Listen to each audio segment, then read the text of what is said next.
Hey everybody, it's Mr. Brightside with Quicksave Barcade, and I'm here with my top 5 video games of 2023. At number 5, we have Street Fighter VI from one of my favorite fighting game franchises. Street Fighter V did not have a great launch. Capcom really dropped the ball, and 5 became a great game after a lot of updates. This time, they released a full game. We have a World Tour mode, which is a lot of fun. We have multiple fighters. We have arcade mode. We have everything that you could possibly want from a launch of a game. Another great thing is Cammy and Chun-Li are completely different characters in this version, and Manon is my favorite new character. And guess what? I'm playing as E Honda as my main. I've never done that in any Street Fighter. The new drive system is absolutely game-changing, and I can't wait to see the new characters and continue to play. At number 4, we have Chained Echoes. I love role-playing games. You're gonna see a lot of role-playing games on this list, and I love old-school JRPGs, and that's exactly what Chained Echoes is. It's a throwback to those old Square Enix SNES era games. It's got amazing music, a fun battle system, a great story, it's got great voice acting, it's got mechs. It's got everything I could possibly want, and it makes me feel like I'm a teenager again playing those games. If you guys haven't checked it out, it's on Game Pass right now. At number 3, we have Zelda Tears of the Kingdom. Even though I have not finished it yet, I got 100 hours in and I've still not done a main mission. All of my friends are like, come on, you gotta finish this game. But I'm having so much fun just messing around and exploring. After Breath of the Wild, I didn't know what they could possibly do with Zelda to top that, but somehow they made the game even bigger. Running on the Switch, we got Sky Islands, we got an entire map underground with no loading. And on top of that, we have this new mechanic where we can build all of these really cool weapons and vehicles and all these different things. There's so many videos that have come out of just how much fun this game is. Nintendo once again shows you that they know how to make their properties into the absolute best games. At number 2, we have Boulders Gate 3, which won the Game of the Year at the Game Awards this year, deservingly so. Boulders Gate is a great series. Larian Studios shows that they can make a game based on D&D and give you all of these different options, from combat to how you interact with characters to scenarios to everything. Is just there's no wrong way to play. It is, every encounter is completely different. I've talked with people and they did things completely different. It's really interesting to see. They got great builds from different classes. It is a master class, and not just role-playing video games, but a master class in video games, period.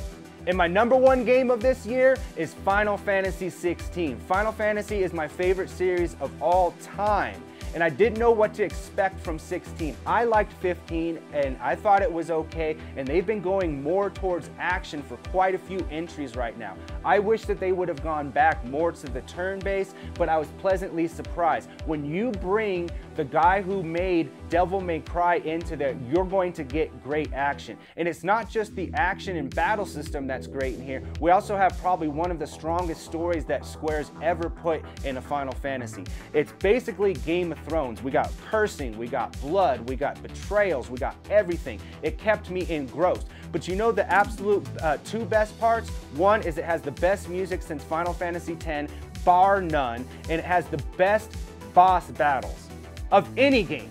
Yes, any game, not just in Final Fantasy. We got Titan, Bahamut, and Ultima. Those epic boss battles are so amazing that I was at the edge of my seat, and every time somehow they topped it. I can't wait to play the DLC and play more of that game. Here's my honorable mentions of best games of this year. We have Mortal Kombat 1. Yeah, it's kind of a stupid name, but I think that NetherRealms really delivered. It is a lot different than 9, 10, or 11, which I think of their own trilogy because it's kind of retelling. The story is fantastic, which you expect. It's got tons of modes, which you expect. I like that it's more vibrant. I like the new characters. The cameo system is really fun, kind of having that character that you can bring in to do different things. And the combo system is absolutely insane. It is the most fast-paced that Mortal Kombat's ever been. Next honorable mention is Super Mario Wonder, which is the best 2D Mario in, well, a really long time. Nintendo shows once again that there's so many different ways that they can reinvent Mario in 2D. It is one of the most joyous games that I've played in many, many years. It's colorful, it's fun, it's not too hard, but not too easy. It's got great level design, great music. It is definitely just a joy, absolute joy to play.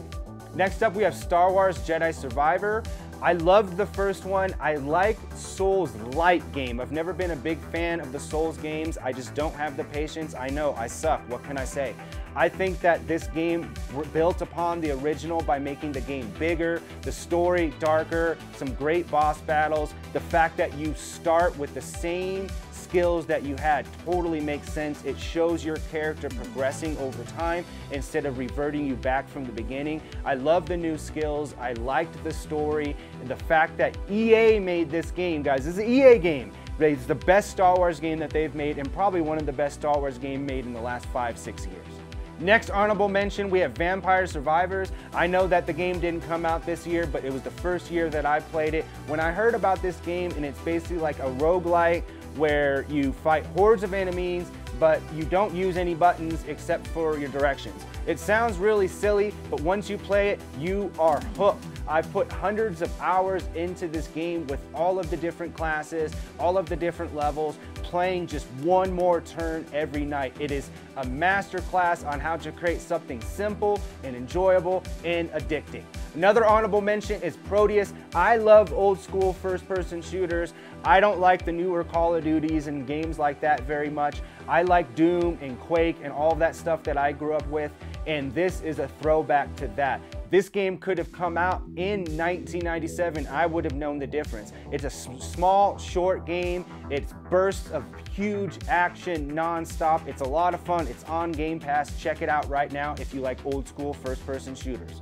And my last honorable mention is Final Fantasy VII Crisis Core Reunion. I have a PSP and I've tried to play Crisis Core a few times, and it's not the action combat that really turned me off. It's just playing a role-playing game on handheld. It's just never been something easy for me. Maybe I just can't see with these old eyes. But I'll tell you what, playing the updated version was actually better. I liked how they retold the story just enough to have it fit into more of the Final Fantasy VII remake. Seeing Zack's story, it was actually great. The combat's a lot of fun and it's not super long. I was able to beat it in about 20 hours. It's a really fun game and it definitely adds to the Final Fantasy VII story. If you like this video and you want to keep up to date with our streaming, go ahead and like this video, subscribe, and turn on notifications.